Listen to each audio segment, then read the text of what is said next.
Renegade Platinum's a Romhack where Drayano's taken Pokemon Platinum and made every fight in the game extremely difficult. I've managed to beat the game as a Hardcore Nuzlocke in the past and even played it as a randomizer, but what if I'm limited to only using fighting types? Fighting is a really strong offensive type, but even so, with Hardcore Nuzlocke rules, any of my fighters that faint will have to be boxed forever, and losing a fight at any point sends me all the way back to the start of the game. This could make things tricky since there are only 16 fighting type evolution lines I'm able to catch throughout this version of Sinnoh. So going into this challenge, I don't plan on pulling any punches. Anything goes because there are battles in this game that almost ensure fighting type annihilation.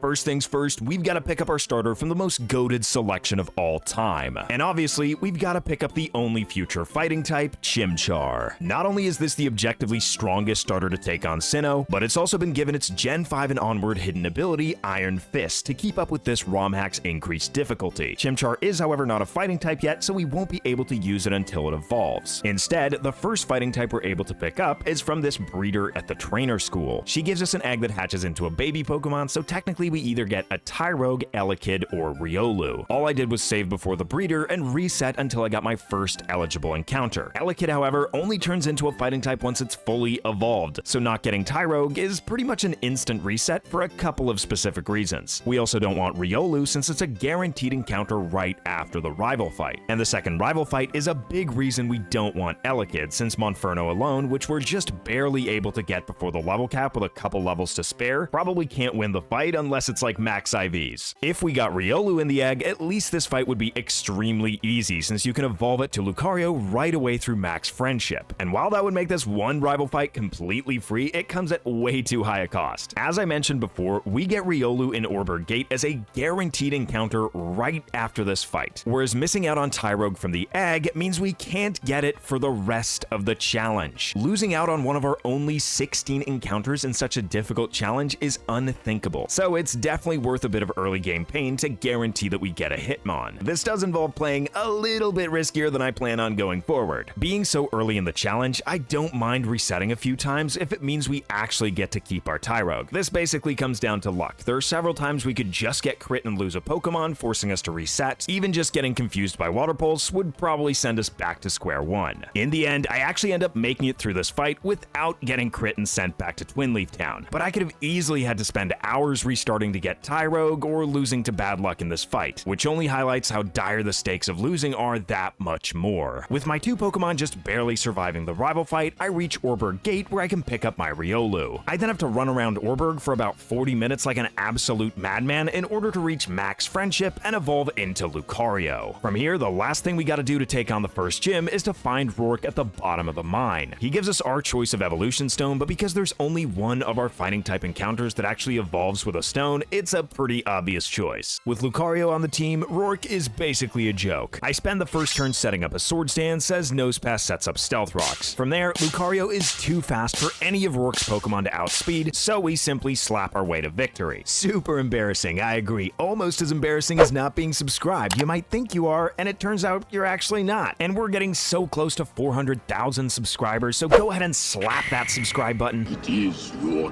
destiny.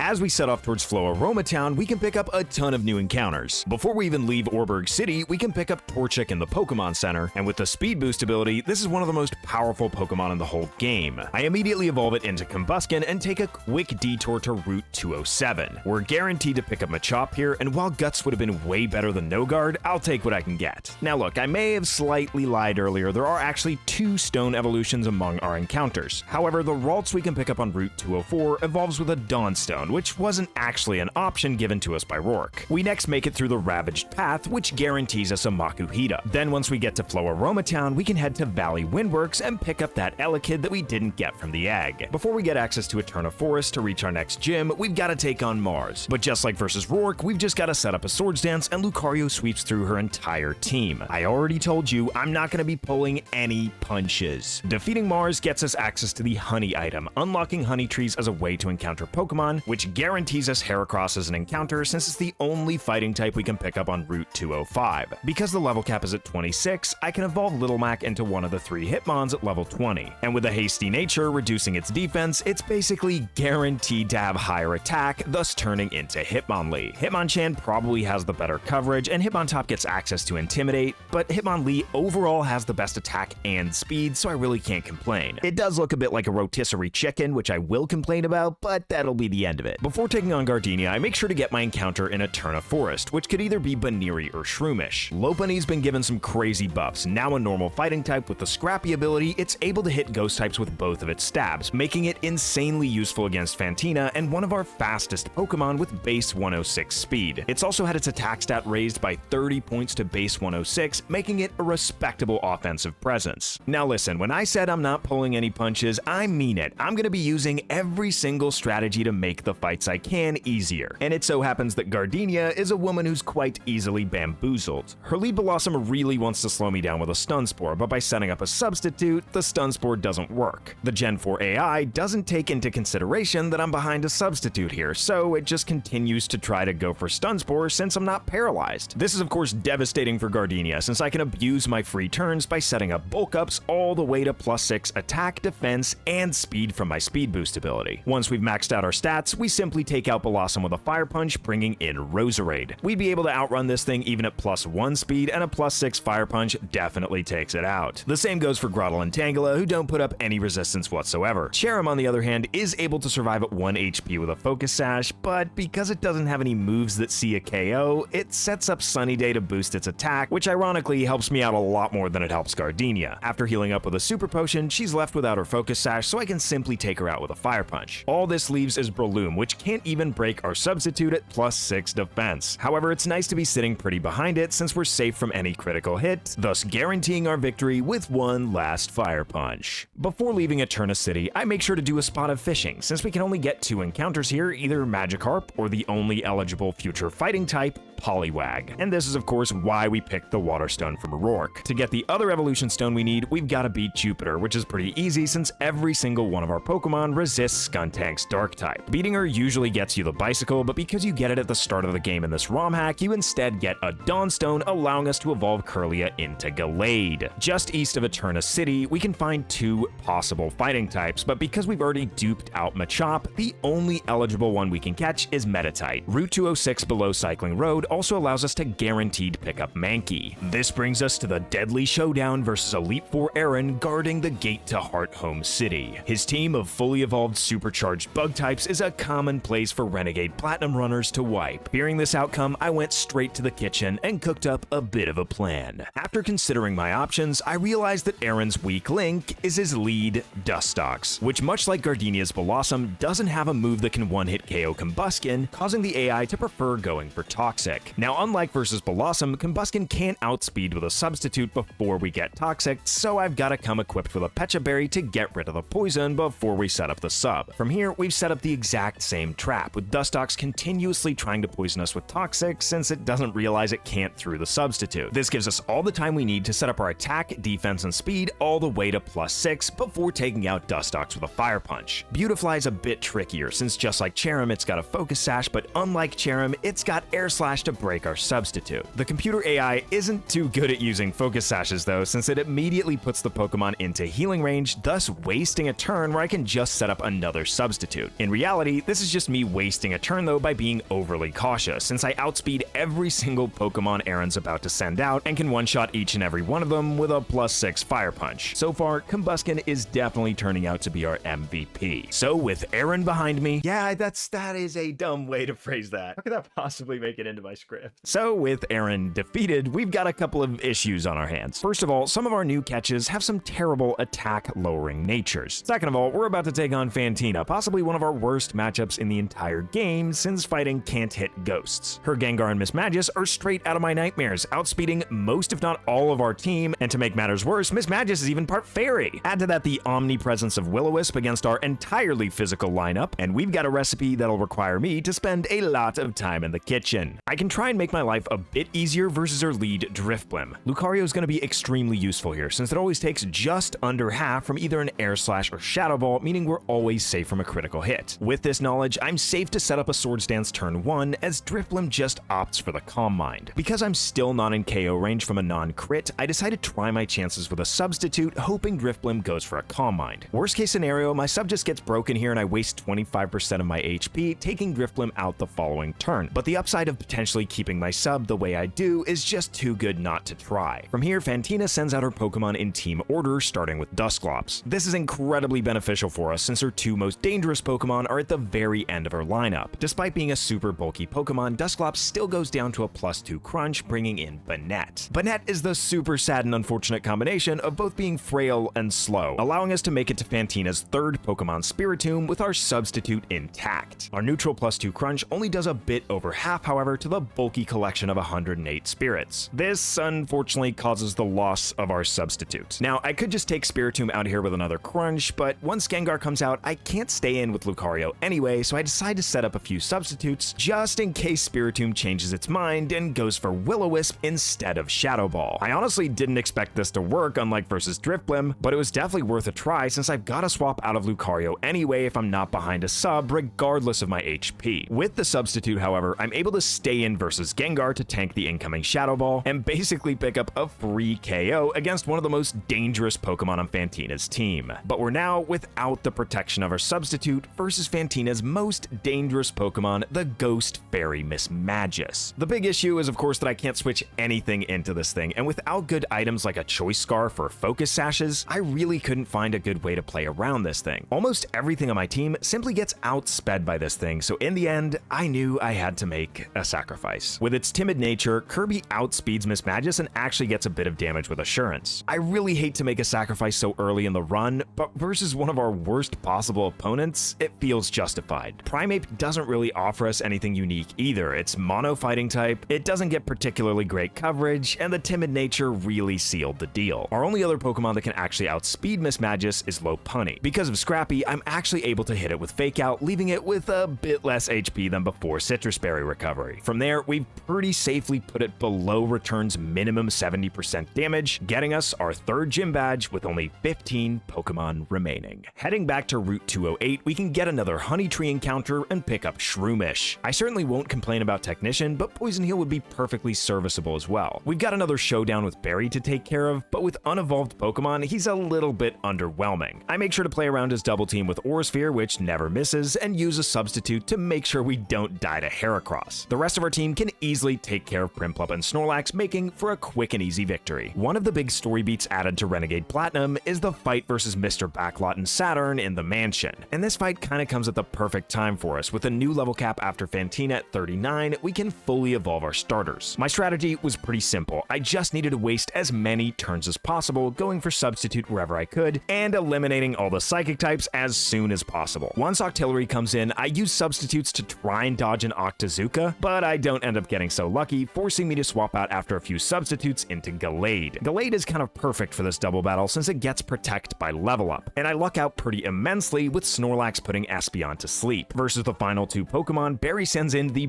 perfect Lightning Rod and Prinplup, drawing in the Thunderbolt, thus allowing me to pick up the KO against Toxicroak. With a bit of teamwork between me and Berry, we easily knock out the final Raichu for a deathless victory. Now that we have access to Route 209, I can pick up another guaranteed Honey Tree encounter in Farfetch'd. That's right, the duck has been changed to a fighting, flying type. It's also been given the Super Luck ability, as well as having its attack and speed stats changed to base 110, ironically making the duck one of our strongest Pokemon on the team. Reaching Veilstone City is another major moment since we can now buy coins at the game corner, which we can exchange for some crazy items like the Expert Belt, Life Orb, and unlimited Focus Sashes. Our next opponent is fellow fighter Maylene, and because her lead Medicham has Fake Out, I decide to lead with Gallade. First of all, he resists High Jump Kick and takes neutral damage from Zen Headbutt, but most importantly, when we get faked out the first turn and flinch, our Steadfast ability boosts Mewtwo's speed. I then make sure to go for Protect just to get as much HP back from leftovers before Medicham gets taken just barely out of KO range of a second Zen Headbutt because of its Citrus Berry. This isn't great since I can only take one non-crit hit, but we actually end up getting the flinch. After another Protect, I get back to full HP from leftovers and launch another Zen Headbutt to take Medicham into the red. And I definitely wasn't prepared for the double flinch. This chain of events caused me to rethink my plans. I had an entire elaborate strategy planned out, but now that Maylene wastes a turn on going for a super potion, I might as well just set up my attack with Swords Dance. Combined with the speed boost from Steadfast, Gallade now outspeeds every single Pokemon on Maylene's team. Zen Headbutt being 90% accurate doesn't exactly make me feel at ease, but even so, this is too good a position not to send it. Gallade tears through Maylene's first 5 Pokemon like a hot knife through butter, leaving her with her ace Lucario. Now ideally, I'd just be able to use close combat here to take Lucario out with 100% accuracy, but unfortunately, Lucario has a held Focus Sash. I decide to break it with Zen Headbutt so I don't have to deal with the special defense drop from close combat, but Lucario just throws by going for agility since this causes Maylene to heal up with a Hyper Potion, giving me a free turn to obliterate Lucario with a close combat now that it doesn't have its Focus Sash anymore. Definitely an unexpected performance from Gallade, but that's the joy of Nuzlocke. Sometimes you just don't understand how powerful a Pokemon can be. Passing through the resort to get to Pastoria City, we can talk to this guy to get an Electorizer to evolve Electivire just before the Water Gym. Next, we've got to start searching for the final encounter we can pick up. That's right, we've already picked up 15 out of our 16 encounters, and now we've got to locate Krogunk. When doing so, it's very important that we've got a Pokemon like Farfetch'd with a super effective move. This way, if Krogunk has Anticipation, we'll be able to tell right away. Thankfully, we managed to get Dry Skin right away, but there are a few routes where we can get this thing, so theoretically, we'd get a few attempts to try and get the right ability as our first encounter. From there, I make sure to fully evolve all the Pokemon we're bringing to the gym and backtrack a bit to Solaceon Ruins to pick up the Choice Scarf. The gym battle versus Wake takes place in Permanent Rain, buffing up all water-type moves by 50%, so both having Water Absorb on my Poliwrath and having Dry Skin on Toxicroak is really gonna help. Wake leads with a Quagsire holding a Rindo Berry, reducing the damage of the first Grass-type move we use. I put Quagsire to sleep first, which doesn't really matter since I think Rindo Berry only affects the first hit of Bullet Seed. Taking Quagsire out brings out Gyarados, which doesn't have any moves that see a KO, so I'm expecting it to go for a Dragon Dance, giving me a perfect opportunity to send a Spore. I don't feel like taking damage from a potential Ice Fang on the switch, and putting the Gyarados to sleep is useful before I swap anyway. This guarantees a completely free switch into Toxicroak, and because of both the Dragon Dance and the Rain, Gyarados now technically sees a KO with Aqua Tail. I say technically because Wake should be aware that I'm completely immune to Water-type moves because of Dry Skin. However, Gen 4 Dry Skin is literally broken, and I don't mean broken in the sense that it's overtuned compared to other abilities, I mean that it doesn't work the way it's intended. For instance, with a very similar ability like Water Absorb, the AI might go for a Water-type move, but then once it realizes you have Water Absorb, it'll stop using water attacks. This is not the case with Dry Skin. For whatever reason, just like with a substitute, the AI never figures out that you have the ability. This means it's actually beneficial for us that Toxicroak doesn't resist water, and the fact that the Rain's boosting Water-type moves, making them by far the most effective against us. Or rather, they would be the most effective if you thought they could actually deal damage. This exploit allows us to take out Gyarados and Poliwrath completely for free. Sharpedo unfortunately sees a bit more damage with the quad-effective Zen Headbutt, taking us down to our Focus Sash. During my planning, I figured this wouldn't be an issue since I could just Drain Punch Sharpedo down to its own Sash.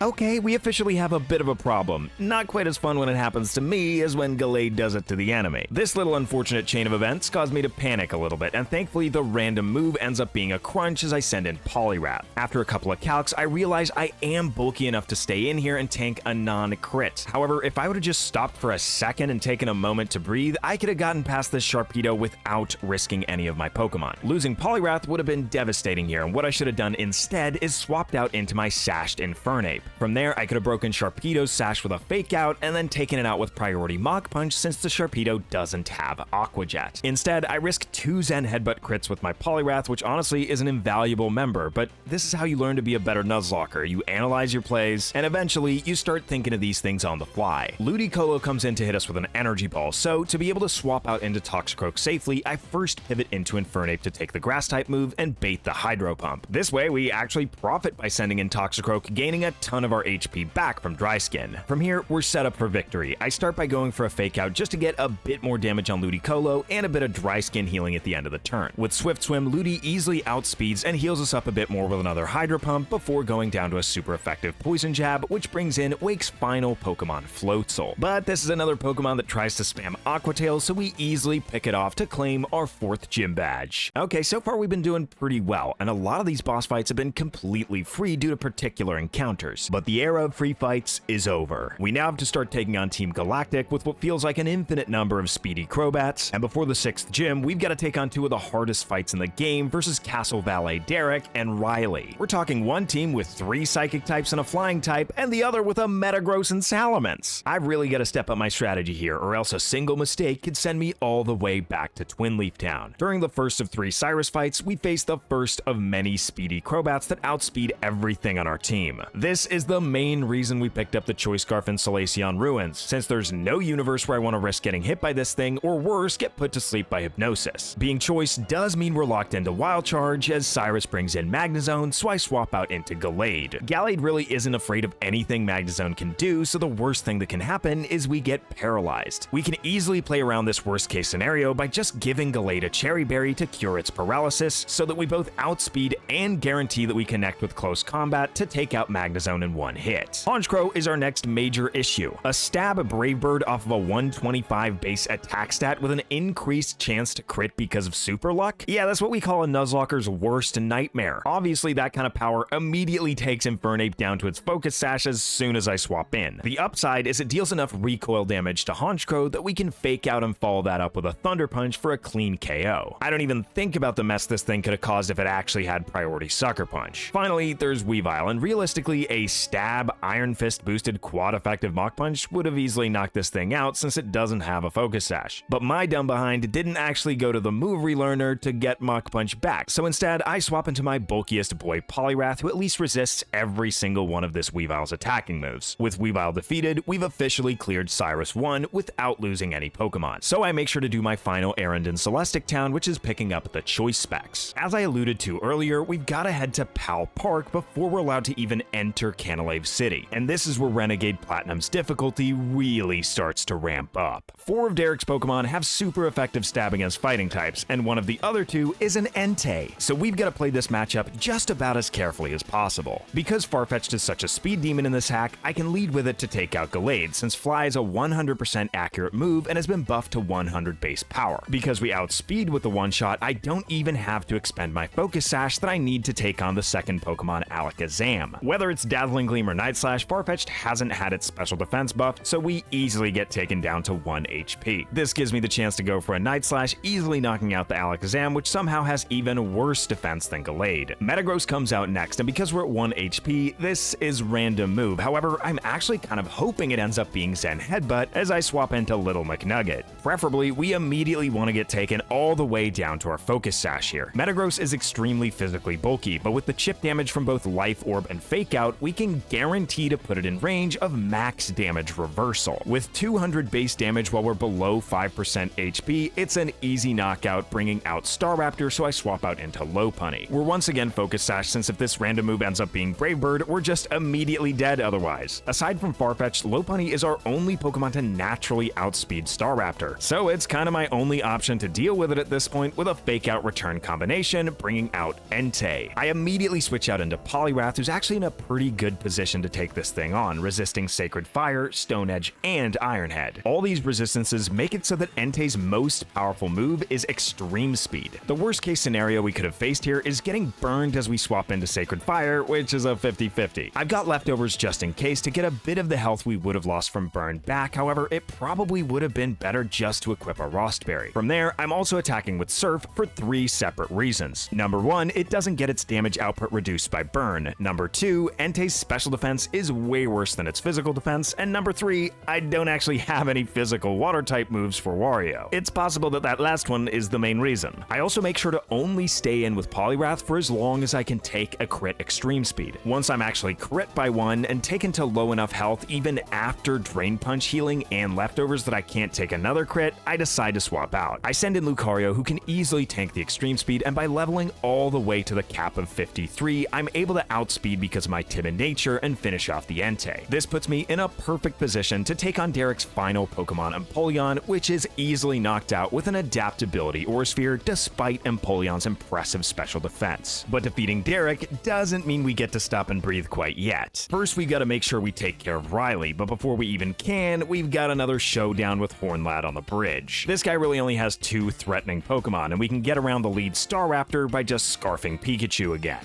Heracross just requires another simple Focus Sash Sash strategy so that we can switch in Farfetch'd for free and knock it out with a quad-effective fly. Yeah, you're just a bit better than me as usual. And make sure you never forget it, motherfucker. Anyway, before heading to Iron Island to take on Riley, I make sure to head south and pick up the TM for U-Turn. The fight versus Riley starts versus an Absol, which is a pretty easy Pokemon for us to deal with since it's both weak to fighting and incredibly slow. This thing's built to crit with super luck and a held scope lens, so it just immediately falls to a close combat. Against Metagross, my main plan is just to get as much damage as I can with Night Slash and then U-Turn out after being taken down to my Sash. However, being a crit build myself with both super luck and the higher crit ratio with Night Slash, I actually end up getting the first turn critical hit, getting it into a range where another Night Slash knocks it out. This is fantastic since it basically just saves me a Focus Sash on another Pokemon. Being at such low HP versus Salamence is actually great since we want to bait it to go for a move instead of it going for Dragon Dance. Because Farfetch'd is faster, I can get a bit of chip damage with U-Turn before swapping into Electivire. Electivire is Scarfed, and the tricky thing here is we can't be both Scarfed and Focus Sashed at the same time, so I'm basically just risking a crit from Fly here. Looking back at this fight, it's possibly even a better idea to sacrifice something during this fight than to risk Electivire's life. I really need Electivire for the upcoming Team Galactic fights, so this is another big mistake that I'm really gonna try to learn from. Riley's next Pokemon is Ursaring, which can deal a lot of damage with something like Play Rough or Close Combat, especially after it activates Guts with its Flame Orb. But Ursaring's big drawback is it's incredibly slow, so we can just guarantee that we survive any hit with a held Focus Sash and then outspeed with a super effective Aura Sphere to pick up the KO. This puts us in the perfect position to take care of Riley's last two Pokemon. At the level cap 3 levels above is Lucario, and with our timid nature, we easily outspeed Lucario, leaving him with his final Pokemon Slacking, which despite its impressive legendary level bulk, has no chance against a super effective adaptability Aura Sphere. Finally, with both Darach and Riley defeated, we can stop and breathe for a second. That may seem like an odd thing to say just before a gym leader battle, but we've got a box full of fighting types versus Byron. To make matters worse for him, his lead Bronzong is running dual screens Stealth Rock, and the only attacking move is Gyro Ball instead of a Psychic type move. The guy's basically inviting Blaziken to speed boost and bulk up all the way to +6 uncontested. All I've got to do to guarantee victory is click Substitute twice so that we get rid of the final turn of Reflect. From there, I just have to give him a buffet-sized serving of Blaziken's hot feet and the battle's over. After humiliating father like son, we've got a bit more Team Galactic to take care of. We only really have to use our brain for two things here: Choice Scarfing something to take care of Saturn's Alakazam, and make sure we lead with Choice Scarf Electivire versus Mars to get rid of her pesky Crobat with another Wild Charge. This brings us to Snowpoint City, which does have a bit of a roadblock before Candace in the form of a double battle at the temple, but Farfetch'd and Blaziken end up handling this fight all on their own. It's a lot of wide lens high jump kicks to fix that imperfect accuracy and flying around and substituting to dodge Dazzling Gleams. I only had to risk one Dazzling Gleam crit against Farfetch'd the entire fight, which I figured was worth it since I didn't have to switch once during the entire battle. Candace is quite a bit more complicated than Byron and definitely not a free matchup. Snowcloak Bright Powder Glaceon is definitely super annoying, and we can't use Focus Sashes whatsoever unless we manage to get rid of the Hail. Turn 1, I immediately delete Abomasnow to make sure she doesn't have a way to set up the Hail again. Walrein is actually a bit problematic. It's gonna go for Surf here, which isn't enough to take out Electivire even if it crits and with the Hail damage, but if we do get crit, we've gotta immediately swap out and Steer, which is far from ideal. The max roll seriously leaves us at like 2 HP after Hail. Not getting crit makes it a lot simpler though, since we can just take out Walrein with a Wild Charge and survive both recoil and the Hail damage. The reason this was the best way I could find to deal with Walrein is because of its held Chople Berry reducing the damage of fighting type moves, making Electric my only avenue. What's great about not getting crit is the recoil and Hail damage leaves me at an amount of HP where Mamoswine always goes for the priority Ice Shard, so I can pivot through Blaziken and then send in Duck Hunt against the Earthquake. From there, I simply outspeed and take out the prehistoric Piggy with a close combat. Once Glaceon comes in, we've got another situation where my line takes a slight risk. Even if the incoming Blizzard crits, I still survive after Hail damage, again with like 2 HP. If, on the other hand, I would have gotten frozen, I'd once again have to switch out, and we'd be in real trouble versus the Bright Powder Snowcloak Glaceon. The upside of switching in Lucario is Aura Sphere never misses, despite the opponent boosting its evasion, so not getting frozen right there really makes my life a lot easier. Frostlass unfortunately outspeeds me by a lot, so I immediately have to swap out into Lopunny. With a held Cherry Berry, I guarantee that I don't get paralyzed by a Thunderbolt as I swap in, and the Scrappy ability allows me to connect with Drain Punch even though Frostlass is a Ghost type for super super effective damage against ice, healing me all the way back up to full HP. Candace's final Pokemon starts the tradition of Focus Sash Weaviles, so I just immediately swap out into Infernape. With Lopunny at full HP, Weavile doesn't see a KO, and we're likely to see a Swords Dance. I then break the Sash with a Fake Out and take Weavile out with a Mach Punch that I actually remembered to relearn this time. And so, with our 7th gym badge collected, it's time for the Galactic Gauntlet. We've got some pretty serious and severely chaotic fights coming up, but first things first, we've gotta appreciate the small victories. I bet you don't remember me, but I sure remember you. Because of you, they took my Clefairy away. Oh, you're probably thinking of my twin brother who works for HR at Galactic HQ.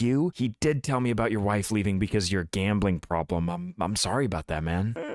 Yeah, listen, I gotta go. Good luck with all that, man. We can basically use the exact same strategy we used in Cyrus 1 to take on Cyrus 2. Scarf Wild Charge takes care of Crobat, and Gallade handles Magnezone. With a Focus Sash, we can guarantee Little McNugget survives a Brave Bird and finish it off with a close combat the following turn. Infernape, being our designated Weavile killer, takes it out with a Fake Out Mach Punch combination, which just leaves his new Pokemon Houndoom, so I just U-turn out into Lucario. The idea being that Houndoom's highest damage move versus Infernape is Sludge Bomb, which Lucario takes 0 damage from. With a held Choice Scarf, we guarantee that Lucario outspeeds, finishing off the Houndoom for a victory versus Cyrus 2. This brings us to Spear Pillar and the infamous 12 versus 12 multi-battle versus Jupiter and Mars. This fight is really chaotic, mostly because we can't control our partner Barry. To make this lack of control a bit less punishing, I've brought a bunch of Pokemon that I haven't been using so much. The idea being that if we gotta sacrifice something, it should be one of our less useful Pokemon. Now, even though it's extremely hard to make a plan for a fight like this with so many Pokemon and so many ways it could go, we at least need to go in with a plan versus their leads. Electivire is far beyond its peak usefulness, having taken out most of the Crobats we'll face so far, but I still let it do what it does best and take out one of the Crobats with a Scarf Wild Charge. Even after recoil, it would require a crit from Crobat to actually take me out with a Brave Bird, since it's only neutral because of our part Electric typing. However, the other Crobat ends up going after Staraptor, which sends its own Brave Bird to take out the other bats. This brings in Electivire and Gastrodon, so I swap out of my Electivire and send in Hariyama. Staraptor then U-turns into Breloom, which unfortunately takes a Fire Punch on the switch that it just barely survives in the red. Then at the end of the turn, Hariyama takes the Earth Power aimed at Electivire. The next turn, because we just swapped in Hariyama, I can Fake Out Electivire to flinch it and allow Breloom to take out Gastrodon with a Bullet Seed. The enemy team does have 2 Bronzongs we have to deal with. One's physical and one's special, but they both have Psychic moves. Hariyama at least manages to knock off the first Bronzong's leftovers before unfortunately falling to a critical hit Psychic. Sorry, buddy, you at least made the fight versus Jupiter easy the first time around. With both of our Pokemon having fainted, I send out Little McNugget as Hornlad sends in Snorlax. I Fake Out Electivire so it doesn't cross-chop Snorlax, which unfortunately gets confused by Swagger and hits itself in confusion. With Hitmonlee's hasty nature, I'm able to outspeed Electivire and take it out from about half of the close combat. Bronzong just goes for another Swagger, this time confusing me, and Snorlax of course hits itself in confusion again as the other Bronzong comes in. I know I'm risking Hitmonlee's life by staying in, but swapping out is basically a death sentence for whatever I swap in, so I end up just going for Blaze Kick and actually break through confusion to take out the first Bronzong. I'm pretty glad I did too, since hurting myself would mean I don't have my Focus Sash intact and I just go down to Zen Headbutt after the defense drop from my close combat. Snorlax is really committing to the bit of not knowing what the heck is going on, hurting itself a 3rd turn in a row. Expecting a Fake Out from Sableye and random move from Bronzong, I swap out into Machamp to not get instantly KO'd. Snorlax actually breaks through confusion this time, but spends the turn slacking off to full HP instead of actually dealing damage. With the No Guard ability, Machamp is guaranteed to get hit by the Zen Headbutt, but at least I'm also guaranteed to connect with a 50% accurate Dynamic Punch to confuse Bronzong, which ends up breaking through, but at least it hits Snorlax. Speaking of whom, actually decides to wake up and be useful, snapping out of confusion and crunching Sableye, even getting a defense drop. Sableye then hits Machamp with another Zen Headbutt, which I expected would be the end, but Min Min actually manages to hang on in the red, which means I stop Bronzong from doing anything by taking it out with a Dynamic Punch before it gets to move. Snorlax then finishes off Sableye with another crunch, which brings in Yanmega and Skuntank. Dude, I'm at like 1 HP. This is complete overkill. Skuntank then crunches Snorlax, which basically just heals off all that damage with another Slack Off. I next swap in Toxicroak to fake out the Yanmega, which at this point is the biggest remaining threat to my team, hoping that Snorlax is gonna take it out with a Body Slam. Expecting Barry to do anything I'm hoping for was my main mistake, since after being Gunk Shot, he instead Body Slams Skuntank, getting a critical hit, which actually kind of impressively one-shots the Skunk. I mean, I'd prefer if it would have crit Yanmega with that, but I'll certainly take it. Toxicroak still has her Focus Sash, but thankfully Yanmega misses the incoming Hurricane. It ends up being a completely free turn where I knock out Yanmega with a Poison Jab Body Slam combo as Tangrowth misses Focus Blast. The incoming Kangaskhan takes out Snorlax with a Hammer Arm at the start of the next turn, and I deal some damage with Drain Punch. Tangrowth can't really do much to Toxicroak, but having my Focus Sash broken is pretty annoying. As Hornlad's Arcanine comes in, I half expected it to take out Tangrowth with a Flare Blitz, which is why I go for Drain Punch targeting Kangaskhan instead of Poison Jab. Once Purugly comes out, I realize why it didn't target Tangrowth last turn since Flare Blitz leaves it in the red. I then unfortunately get put to sleep before I can really do anything, and Tangrowth takes out Arcanine with a Focus Blast. Being asleep and not in a great position to switch unless I want to sacrifice something, I'm basically just a spectator as Purugly play-roughs Heracross into the yellow. Heracross then takes care of the kitty as the Tangrowth for whatever reason targets me with the ineffective Focus Blast. At this point, the battle's a 2v1, but not for long since I wake up and take out Tangrowth, which is Jupiter's last Pokemon, winning us the fight. Only losing 2 Pokemon here is a lot better than the worst case scenario I envisioned, and we didn't even lose any of our dual types. With the most unpredictable battle of the game behind us, we've got to prepare for the final galactic showdown versus Cyrus in the Distortion World. This fight is a 2-phase fight, and before we get to fight him, we've got to take on a double battle versus level 70 Dialga and Palkia. What makes this fight particularly tricky is that the legendaries are so much higher than our level cap of 62. By getting close to that level cap at 61, both of my plus speed Lucario and Infernape are able to outspeed the legendaries. I start by faking out Palkia since I can't deal with both of them at once. This way I can focus down Dialga with a Choice Specs, Adaptability, and Stab boosted Aura Sphere to take it out in one hit. Next, we've got to deal with the Palkia, and because we're both faster, I can start by dealing damage with Lucario, but because the Aura Sphere isn't super effective, it's not quite enough to get the full KO. This is where Infernape comes in, finishing off the Palkia with a close combat, and because we didn't take any damage during this fight, I get to keep Infernape's Focus Sash intact.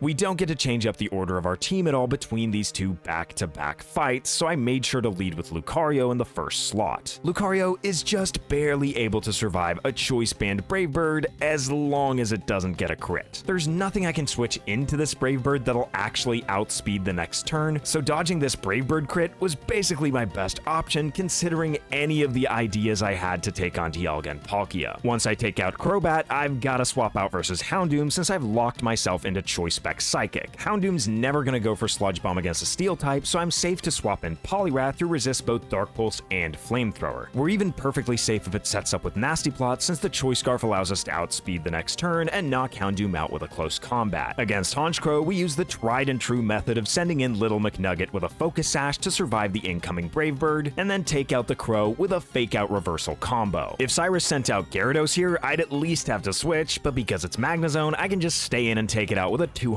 base power reversal. Just like Hitmonlee has dealt with every Honchkrow, I send in my designated Weavile killer of Infernape. Aerial Ace deals a ton of damage as we swap in, but we're perfectly safe behind a Focus Sash, breaking Weavile's Focus Sash with a Fake Out before we knock it out with a Mach Punch, which only leaves Cyrus with his last Pokemon, Gyarados. Because we're at such low HP, Gyarados is very likely to go for a random move to try and take us out instead of setting up with Dragon Dance. With a Focus Sash, we're perfectly safe from every outcome except for Freeze, which thankfully doesn't happen, and can then outspeed Gyarados to take it out with a quad-effective Thunder Punch. Sorry, Cyrus, but Team Galactic won't be ending any runs today. After beating Cyrus, there's basically nothing standing between us and taking on Volkner. But before immediately taking him on, I decided to do something extremely time-consuming. By looking up every single mandatory fight from Volkner to the end of Victory Road, I was able to figure out which of my Pokemon are the least useful going forward. By taking all that cooking into consideration and keeping in mind the Pokemon that I'm probably gonna bring to the Elite Four, I was able to play pretty risky versus Volkner with some of my less useful Pokemon. Basically, this allowed me to risk a ton of crits that I'd otherwise be super uncomfortable with. This overheat alone leaves Electivire at just 6 HP while paralyzed, which is only reasonable to risk since I don't actually need Electivire anymore. Honestly, I really just need Infernape and Hitmonlee to survive this fight, so the fact that the entire team made it through to the end is just a bonus. Enter Victory Road, a super tedious section with a ton of mandatory trainers. The fights in Victory Road aren't particularly challenging since most trainers don't have items on their Pokemon or full teams of 6. In reality, the most painful part about Victory Road was escape roping after almost every single trainer to switch up my team. The most impactful fight of this stretch is the final fight versus Dawn, but at this point we've gotten pretty used to handling Alakazams with priority moves. Giving Toxicroak a Focus Sash means we can swap into Clefable and handle it with Poison Jab. Seriously, the worst part about this fight is getting 0 prize money. Dawn, what the fuck? Anyway, when she's defeated, we've made it through Victory Road and reached the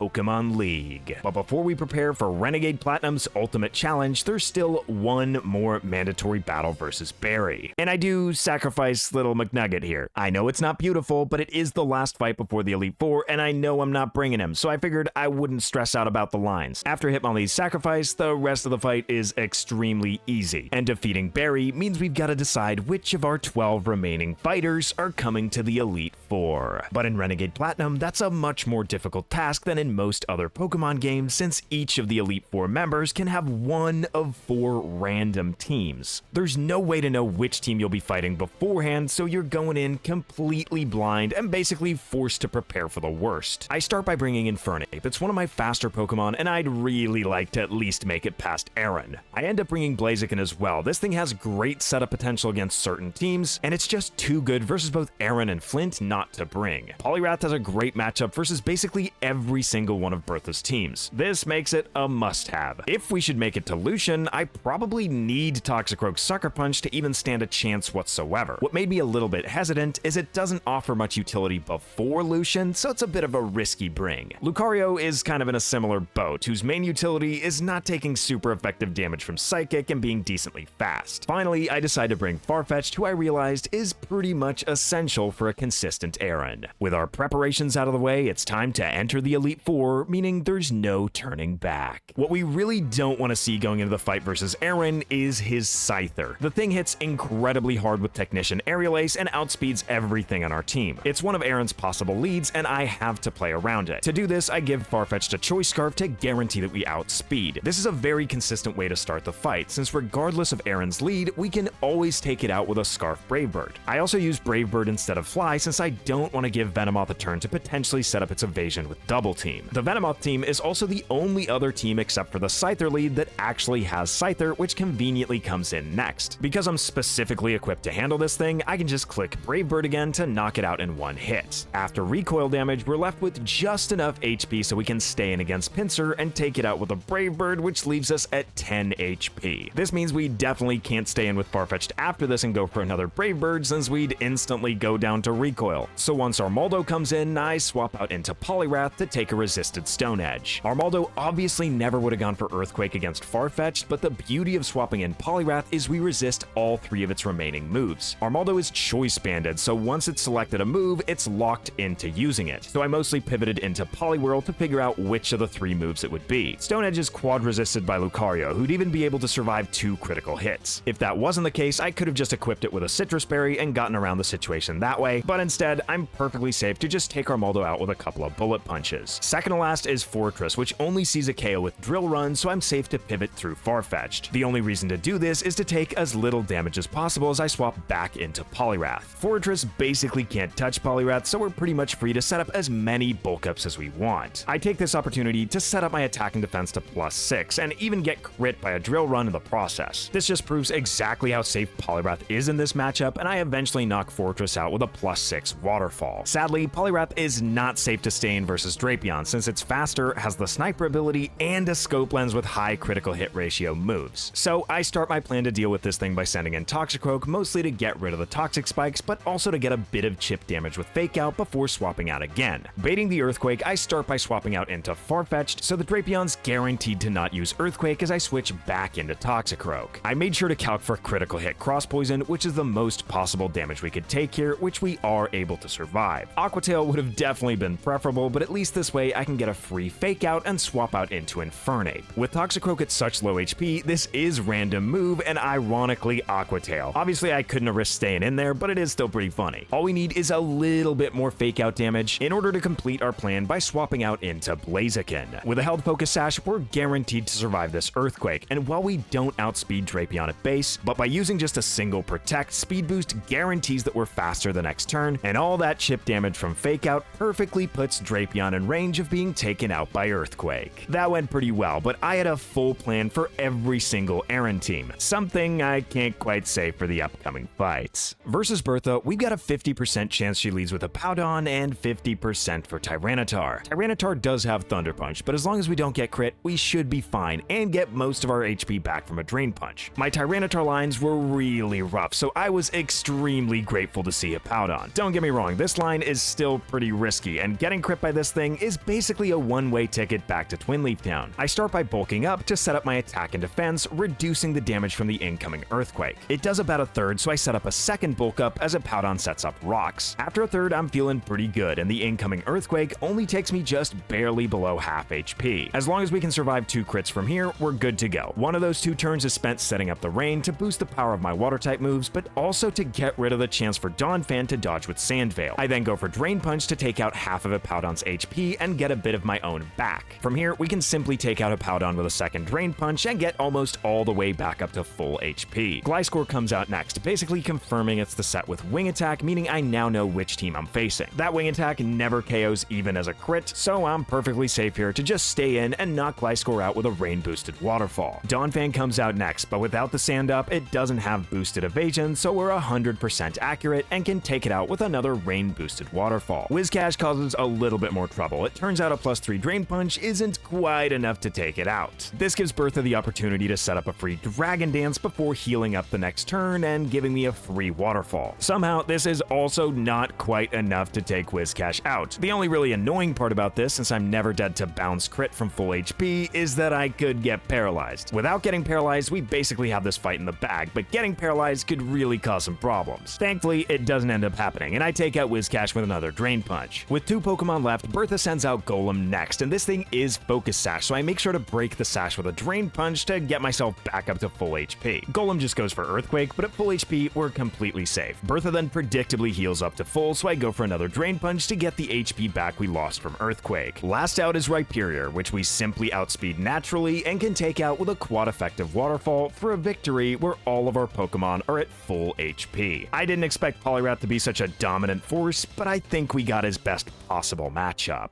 Versus Flint, we've got a 50% chance to face Ninetales, which I would love to see. Torkoal would be a little bit less ideal, but still acceptable, whereas Rapidash would be a nightmare. Please no Rapidash, please no Rapidash, please no Rapidash, please no Rapidash. Nice. Seeing Ninetales, we still don't know what team it is. It's a lot better if it's the first than third, since that means there's no Focus Sashes to deal with. Unfortunately, my turn 1 Protect to activate Speed Boost reveals that it is team number 3. This is only slightly worse than team number 1, but way better than either Rapidash or Torkoal. After a Speed Boost, I'm faster than Ninetales and can set up my substitute to dodge another Hypnosis. From there, a simple Earthquake takes care of Ninetales with our substitute intact. There's no point in keeping Ninetales alive to bulk up, since I didn't have space for bulk up on my moveset to prepare for all 4 teams. Instead, I've got to just rely on Blaziken's raw attack stat, which is at least enough to take Magcargo down to its Focus Sash even with Solid Rock as its ability. Surviving does mean Magcargo gets to hit me and breaks my substitute with an Earth Power. However, because the Focus Sash leaves Magcargo at 1 HP, obviously Flint heals up with a full restore, wasting a full turn where we can just set up a substitute again, allowing us to knock out Magcargo with a second Earthquake since it no longer has its Focus Sash. Levitate Charizard means I can't hit it with Earthquake, and versus teams with Drifblim, Earthquake obviously wouldn't do anything. I've got to have Protect, Substitute, and Earthquake, making my last move slot Rock Tomb. It's the most accurate rock move I've got access to, and with a wide lens, we can bump it from 95 accuracy to a perfect 100. Unfortunately, with Charizard having been changed to Fire Dragon, a Rock Tomb isn't quite enough to take it out, and it's able to break our substitute with a Fire Blast. The reason I go for Protect afterwards is because Charizard is locked into Fire Blast due to choice specs. I then go for another substitute to waste the 4th PP and Protect one final turn to get rid of all of its Fire Blasts. From here, I got just enough HP to set up one last substitute, leaving me at 1 HP. The reason to do this is because once Charizard is out of Fire Blast and starts to struggle, it can't actually break my substitute in one hit. I can then take it out with a perfectly accurate Rock Tomb, getting past Charizard without losing my sub. Behind it, it's perfectly safe to stay in against Magmortar, which instantly falls to an Earthquake. Second to last is Arcanine, which doesn't actually lower my attack behind a substitute, so even though it manages to break my sub with an extreme speed, an Earthquake is enough to take it out since I'm at neutral attack, leaving Flint with his last Pokemon Lopunny. Because of Fake Out, we definitely can't stay in, so I swap out into Farfetch'd. The duck has pretty terrible defense and gets taken below half by a critical hit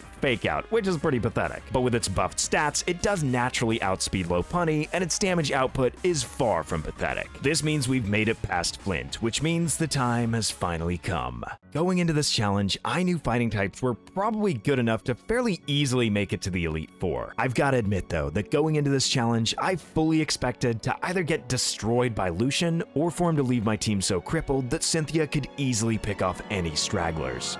75% of the time, Lucian's lead is a mono psychic type that Toxicroak can easily manage. Then there's that 25% chance of it being Mr. Mime, in which case we're basically fucked. Oh no, come on. Gambling for any of the other leads and then getting Mr. Mime here is super bad. It's basically going to cost me a Pokemon since I now need to give up Mithra's Focus Sash. This is probably going to require me to sacrifice an additional Pokemon down the line, severely reducing my chances of making it through this thing. Mr. Mime seeing a KO with Psychic at least stops it from setting up Reflector Light Screen, which is something. After Psychic takes me down to my Focus Sash, I'm able to knock Mr. Mime out with a Poison Jab, which brings out Bronzong. I decide to switch out since Mithra is one of my best ways to deal with Alakazam and Espeon. Because of Toxicroak being at 1 HP, Blaziken swaps into a 50-50 between Gyro Ball and said Headbutt, which ends up being Gyro Ball. I attack with Flamethrower, which is my best option since I had to delete Blaze Kick to have the previous moveset for Flint. Sadly, Blaze Kick would have probably been enough to take Bronzor out, but instead, we've got to take this Zen Headbutt.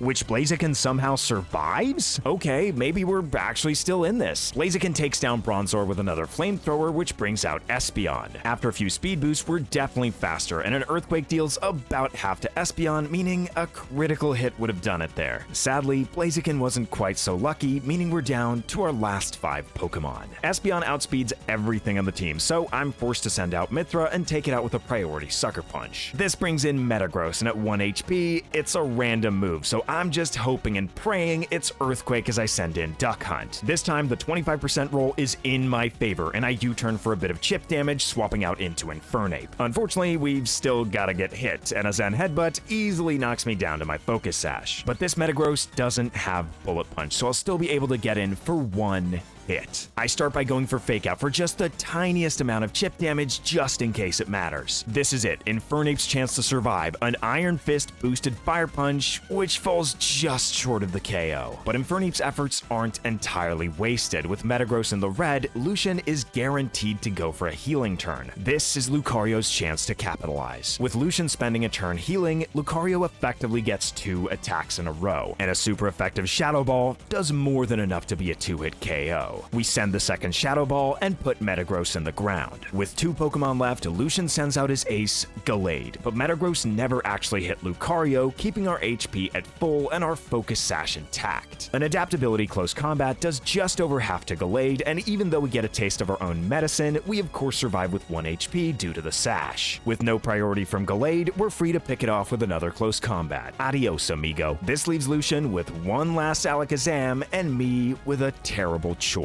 Nothing I have left can outspeed this thing. My only way to beat it is Duck Hunt's Focus Sash or Mithra's Fake Out Sucker Punch combo. In order to get one of them in for free, the other has to go. And unfortunately for Toxicroak, I figure Farfetch'd will be just a little bit more useful versus Cynthia. If Farfetch'd would have had its Sash broken, I'd be forced to sack it instead of Toxicroak. So she got pretty lucky with that Earthquake. As Duck Hunt's HP slowly ticks down to 1, it starts to sink in that I'm gonna win this fight and then get completely demolished by Cynthia. What a cruel fate for my fighters, to so valiantly make it all the way to the final fight of the game, just to have victory stolen with the finish line in sight. My team looks like I threw my Pokeball belt through a wood chipper, and no matter which of Cynthia's 4 teams we face, we're basically screwed. Togekiss in the back, pretty much an instant loss. Scarf Staraptor is just game over. If I get this one and I'm able to take out Togekiss with an instant Flash Cannon, I probably just lose to Garchomp. Mismagius is the worst possible outcome. We see this, we don't have a single chance. I guess let's see what demise fate has in store.